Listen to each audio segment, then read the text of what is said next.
好多朋友仔裝修到最撈尾咧，就會好糾結，我究竟係用漱口粉啦，定係美縫，定係聚料，定係環彩砂呢？咁我哋今日就一個視頻講晒俾大家聽啦。首先係水泥機填縫劑，即係我哋俗稱嘅漱口粉啦。漱口粉嘅核心成分就係水泥石英砂，佢優點係價格平、強度高、唔容易甩，缺點係好容易爛黑，顏色嘅單一，好容易會開裂。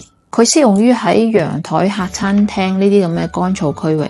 第二樣嘢就係美縫，我哋成日都聽講美縫，究竟咩係美縫呢？其實美縫係由環氧樹脂同埋顏料組合而成嘅，佢色彩豐富，表面光滑，容易清潔。但係佢白色嘅美縫係好容易發黃嘅，佢熱脹冷縮嘅時候都可能導致脫落，所以佢唔係咁襟用啦。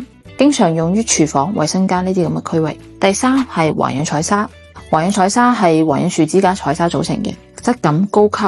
耐磨，唔容易發黃啊，但係佢價格高，施工又複雜。如果你追求質感嘅話，全屋或者公共區域都好啱用嘅。第四係聚料，聚料嘅主要成分係聚料樹脂，性能好全面啊，超級耐磨，而且唔容易變黃。佢柔韌性又好，唔容易開裂脫落。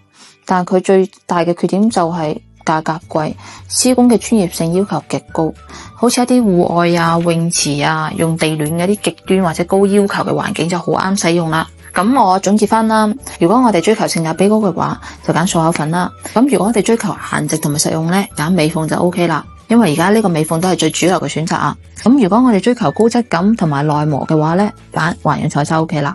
如果我哋追求極致性能同埋長期耐用，咁就一定係聚料啦。考慮到施工嘅專業性，特別係環氧彩砂同埋聚料，建議一定要由有經驗嘅師傅嚟操作，以確保使用嘅效果同埋使用嘅壽命。了解咗呢啲材料嘅區別之後呢，下一步就係考慮施工啦。呢個唔講啦。